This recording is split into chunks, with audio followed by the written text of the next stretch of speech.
Doctor Who Enlightenment. This is Peter Davison, the fifth Doctor, his second season in, approaching the end of his second season. I liked this episode. I'm not super dying over it, but in general, Peter Davison's entire run is pretty damn cool. A lot of great stories. He's slightly underrated, I think, in the grand scheme of looking back at the Doctors. Anytime you'd ask someone, he'd be on the lower tier. Yeah, he's pretty good, right? But he's actually very good, and I think people are missing some of the subtleties of the performance. This is the come after effect. Came after Tom Baker. I mean, are you nobody wants to do that, right? That's like, you're the top comedian and then you're the guy that's coming right after that guy. So following up Tom Baker is tough. He's there forever and he's awesome. And he's the best. Let's face the facts, okay? He's the best.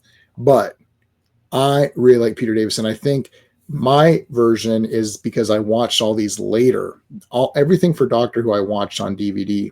I started with Matt Smith, watching it regular. I did see a couple of Ecclestons prior to Matt Smith, and I thought, yeah, it was pretty good. And then I felt it was too hard to catch up on. So I started regular with Matt Smith, watching boom, boom, boom, boom. Then my wife and I went back and watched everything from William Hartnell to even today. I've seen all of Doctor Who, even the Peter Cushing Dalek movies, which were a lot of fun, kind of just on their own. But anyway, all right, storyline of this, I'm going to give it a 1.5 for the storyline. Basically, there's these eternal guys who every so often grab humans and different kind of just humanoid people, sentient beings though, and they run these ships. Now they're actually like boats, like it's actually a boat, but it's in space and it's a space race. They have to get to this really cool crystal.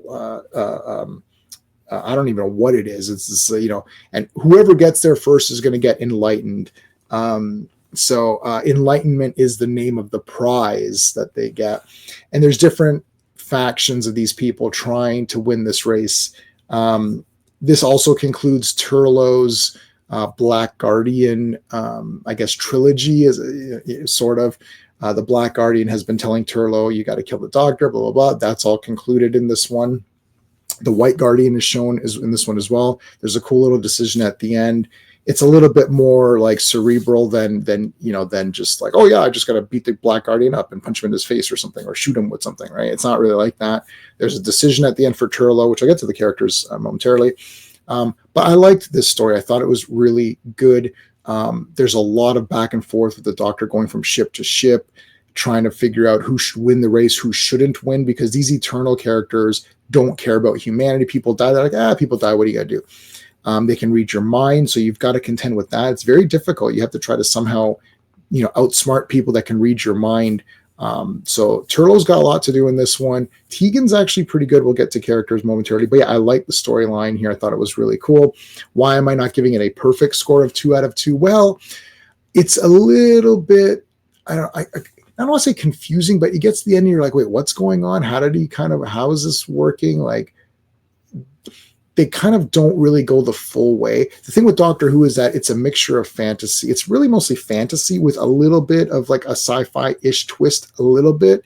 It's really just a fantasy show.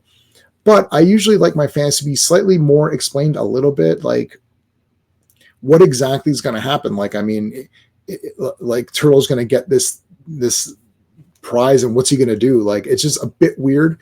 But still really damn good story. So I really liked it. The pacing is going to get a 1. The first couple episodes really took a while. They could have meshed those into 1 easily. I was never bored, so I'm still giving it 1 point because I was never bored during it, mostly because I like the characters.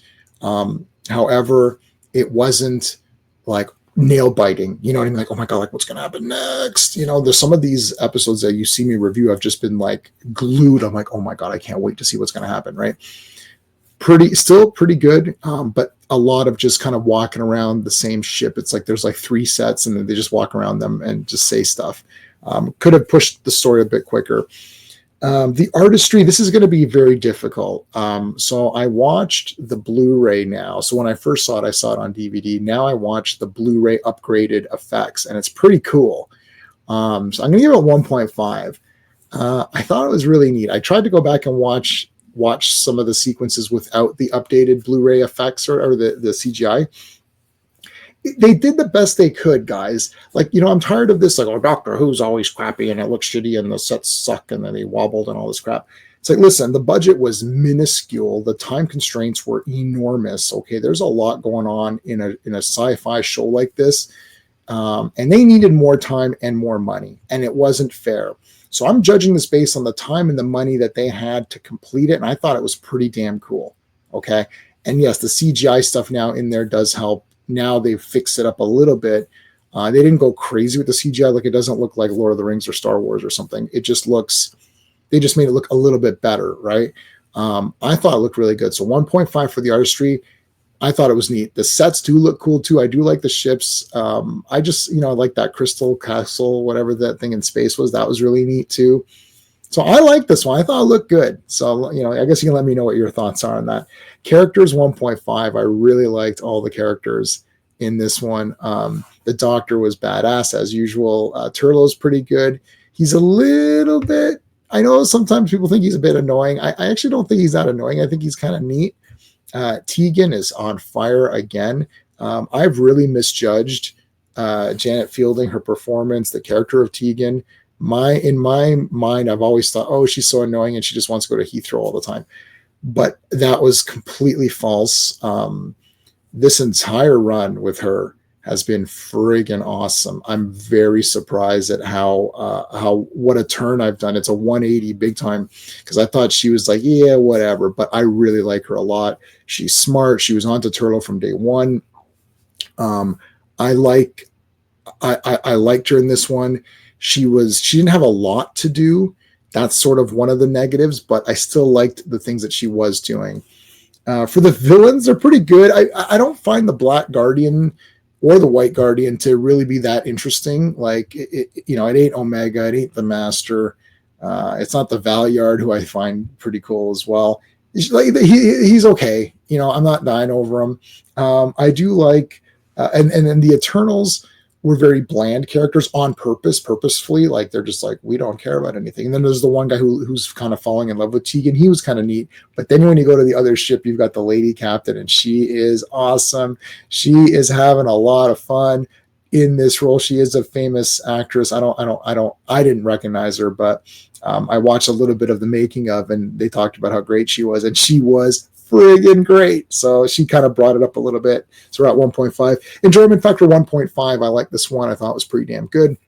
7 out of 10. You could probably throw a 7.5 out of 10 on this one if you want to.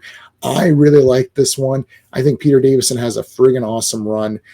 If I was going to tell someone to start up Doctor Who with classic Doctor Who, I could almost say just buy Pete Davison's full thing and just watch that full thing, because there's a lot of variety in it, different kinds of stories, but still has Cybermen and Daleks and all that. He has a lot of the classic guys, but he has new guys and a lot of high concept stories that you haven't really seen. It's damn good. Pete Davison, buddy, is underrated. Help this guy out. Give him some more love. Anyways, great episode. I loved all these so far. So there you go, guys. Make sure you like the video, subscribe to the channel, hit the notification bell, all that good stuff. Thanks for watching. Hey friends, you've just been listening to J-Man, and he is the smartest person who ever lived. So make sure you like and subscribe.